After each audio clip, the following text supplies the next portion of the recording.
नमस्कार बच्चों। महाकवि कालिदास के अभिज्ञान शाकुंतलम के चतुर्थ अंक का अध्ययन हम लोग कर रहे हैं। शकुंतला की विदाई से पूर्व अग्नि के निकट प्रदक्षिणा का कार्य किया जा रहा है। यानी ये आप सब जानते हैं कि जब भी कोई मांगलिक कार्य होता है तो हवन करवाया जाता है। वही शकुंतला की विदाई पर यहाँ हो रहा है। श्लोक देखेंगे बच्चों। काश्यपः ऋक् छंदसा आसास्ते, ऋग्वेद के छंद में बने श्लोक से आसास्ते आशीर्वाद देते हुए, वत्से हे पुत्री, अमे वेदीं परितः क्लिप्त दृष्णया समितवन्तः प्रांत संस्तीर्ण दर्वः अपघ्नन्तो दुरितं हव्यगन्धै वैतानास्त्वां वन्या पावयन्तु। अमी समितवन्तः, ये समितवन्ता समिधाओं से प्रज्वलित, वेदीं परितः वेदी के चारों ओर, क्लिप्त दृष्णया प्रतिष्ठित, प्रांत संस्तीर्ण दर्वहा किनारे पर बिछे हुए कुशों से युक्त, वैतानः वन्या यज्ञ अग्नियां, हव्यगंधि हव्य वस्तुओं की सुगंध से, दुरितम अपघ्नन्ता पापों को नष्ट करती हुई, त्वाम पावयन्तु तुम्हें पवित्र करें। काश्यप ऋषि श्लोक के माध्यम से कह रहे हैं कि ये यज्ञ कार्य जो किया जा रहा है, जिसमें समिधाओं से जो प्रज्वलित है, वेदी के चारों ओर प्रतिष्ठित है, जिसके किनारे पर कुशाएं बिछी हुई हैं, ऐसी याज्ञिक अग्नियां जो हैं, उनकी हव्य सुगंधि जो है, उसके द्वारा पाप जो हैं या विघ्न जो भी तुम्हारे जीवन में आए, वो क्या हो, दूर हों और तुम पवित्रता को प्राप्त करो। एक तरह से काश्यप ऋषि जो हैं वो कह रहे हैं कि तुम्हारे द्वारा किया हुआ कार्य यद्यपि कैसा था, गलत था, उचित नहीं था, फिर भी राजा महर्षि जो कर्ण हैं वो उसको क्या कर रहे हैं, स्वीकार कर रहे हैं, अनुमति दे रहे हैं। तो कह रहे हैं कि उसके कारण, जो तुमने गलत कर्म किया उसके कारण जो भी कष्ट आएंगे, वे कष्ट ना हो, और उन कष्टों के उपरांत ही तुम्हें यह प्रतीति होगी कि तुम्हारे द्वारा किया हुआ कार्य गलत था, और तब उस के प्रति प्रायश्चित करती हुई तुम क्या करोगी, पवित्रता की प्राप्ति करोगी। एक बार अर्थ फिर से देखेंगे कि अमि समिधवन्तः, ये समिधाओं से प्रज्वलित, वेदीं परितः वेदी के चारों ओर क्लिप्त दृष्णया प्रतिष्ठित, प्रांत संस्तीर्ण दर्वः किनारे पर बिछे हुए कुशों से युक्त, वैताना वन्यहा यज्ञ अग्नियां जो हैं, हव्य गंधई हव्य वस्तुओं की सुगंध से, दुरितम अपघ्नन्ता पाप कर्मों को नष्ट करती हुई, त्वाम पावयन्तु तुम्हें पवित्र करें। वैसे भी यज्ञ जो हैं उसमें हव्य सामग्री जो अर्पित की जाती है, उसके द्वारा वायु जो है वो कैसी होती है, वातावरण जो है पवित्र होता है, और विविध प्रकार की जो रोग हैं उनका भी विनाश होता है। इसी कारण से हमारे यहाँ यज्ञ या याज्ञिक विधान के नियम थे, समय समय पर व्यक्ति के द्वारा किए जाते थे, जिससे वातावरण क्या रहता था, पवित्र रहता था, और बीमारियां या रोगाणु जो हैं या विषाणु जो हैं नष्ट होते रहते थे।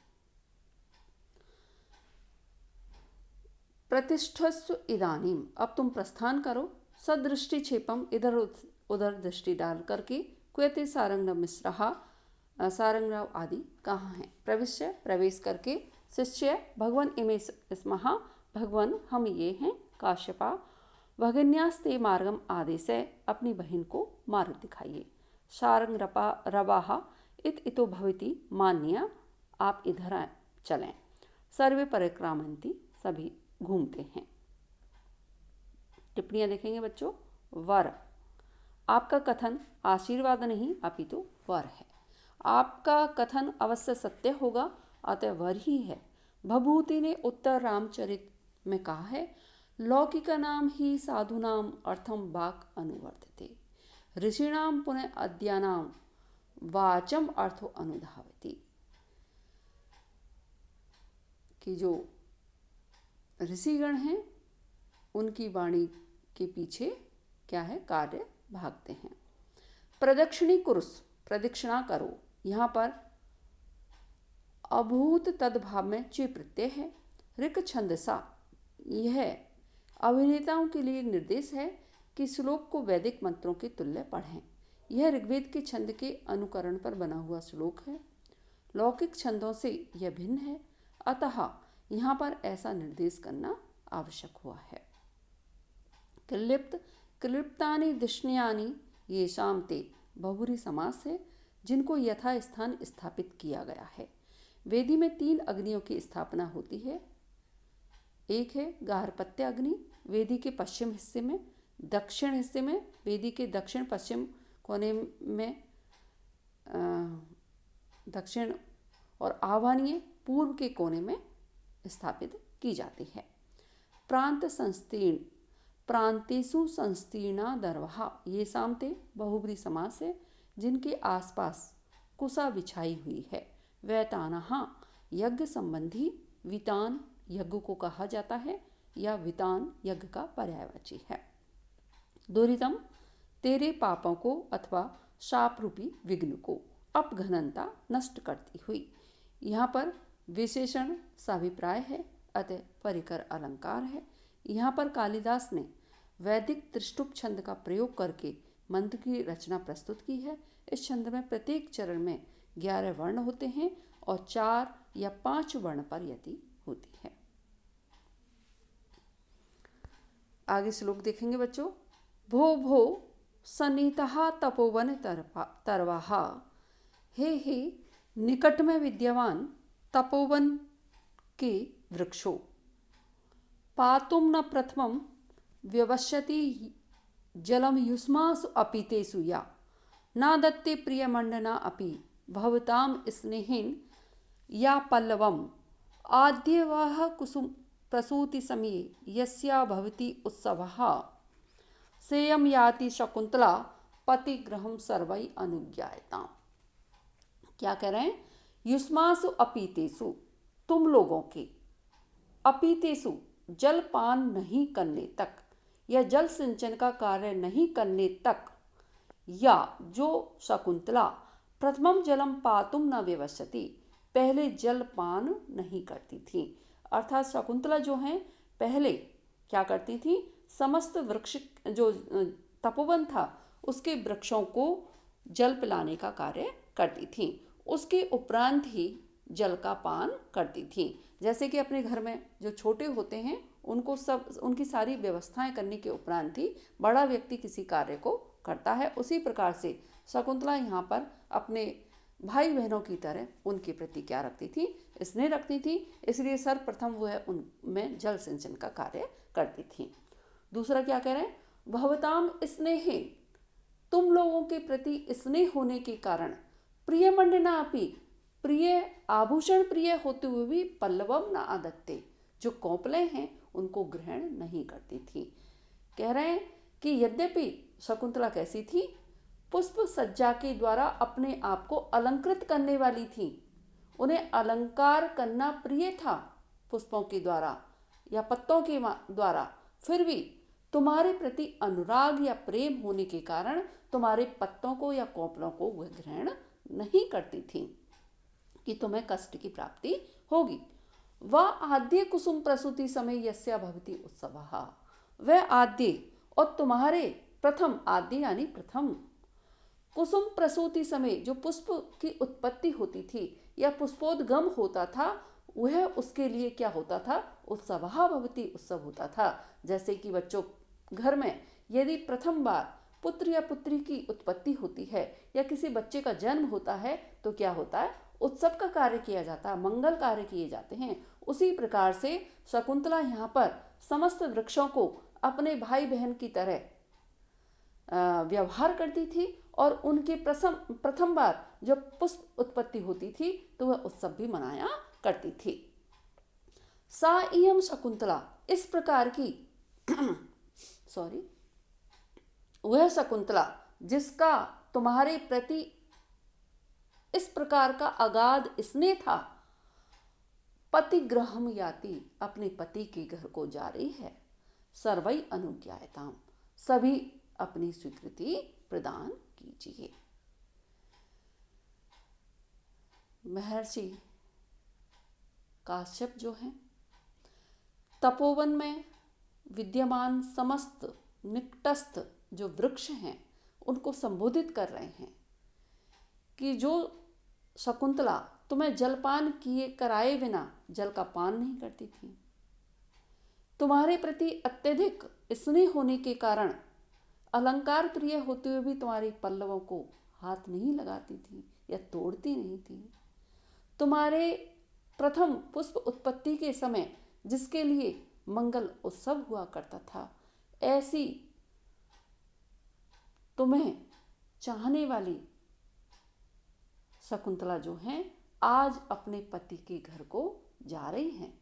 आप तुम सब उसकी सकुशलता के लिए स्वीकृति प्रदान कीजिए, जाने के लिए अनुमति प्रदान कीजिए।